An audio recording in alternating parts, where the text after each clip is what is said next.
sister. Lalaro. I know. Nagsa-cellphone. Nanonood sa cellphone. Sa YouTube Kids.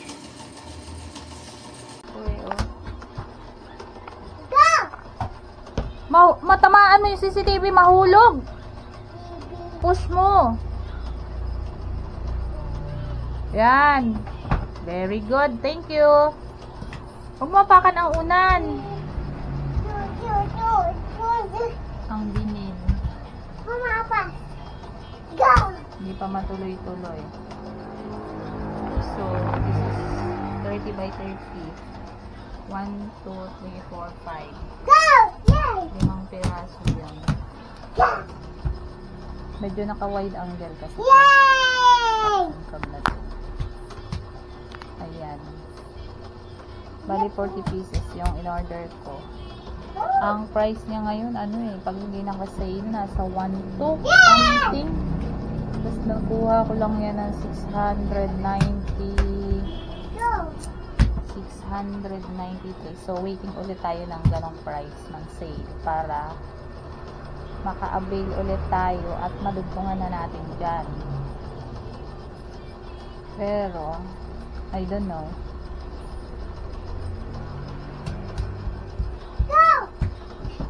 Balak ko ano na lang kasi pag ganun, sinukat ko.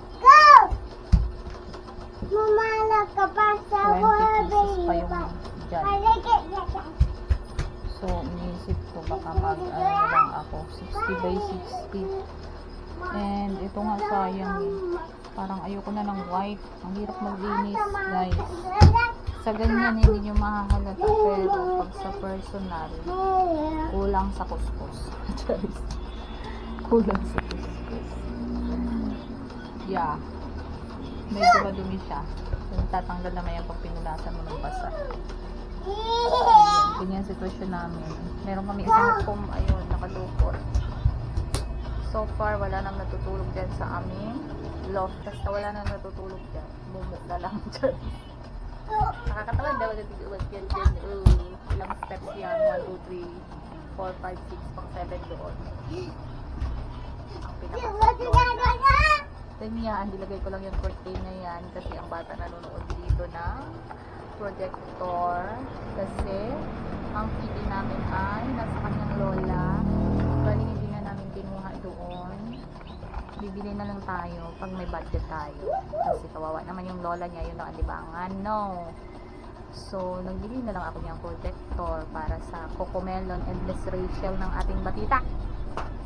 That's why naglagay ako dyan ng curtain kasi pag nagluluto ako, nandyan ang aming lababo sa likod niyan. Pag nagluluto ako, mag-iilaw ako doon. Na-off ko yung ilaw namin binis. Yan. Kaya nilagay ko yan para madilim dito at luminaw-linaw ang kanyang pinapaguran. So dito, lang kayo mag-eat na space. So, puro basahan, no? Pinto ng CR natin. Nandiyan na rin ang ating washing machine. Yan. Then, door ng ating CR. Diba? Tapos mga labahin. Dito ang aming dryer sa ating ilalim ng and ang lababo. So, nakaseparate yung labahin ng ate na uniform. Ganyan, lababo. And this is our main door. Oh, how come? Lababo, main door. Okay, guys. Pansamantagal lang kasi muna yan. Unti-unti ang ating budget. I have a plan to kaya ito, hindi ko na lang din pinalagyan ng sliding window kasi nag-plan kami na ilipat dito soon ang ating door, main door. Kasi yung door doon, siguro palilitan. Kasi parang lusutan lang siya na. Basta.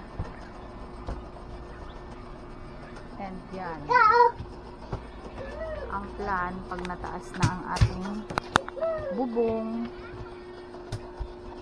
So, ang original plan ko dito, magiging pagano ng ating hagdan, then pa-L, gaganon.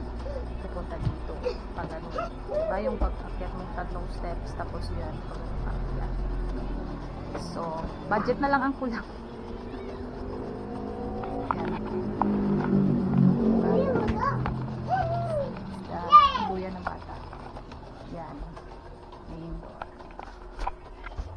yan. Pag naliitan to, siguro mga 50.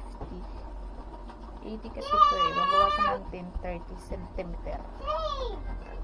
Liliitan natin siya. Yung kasya tao na lang. Then, soon, going to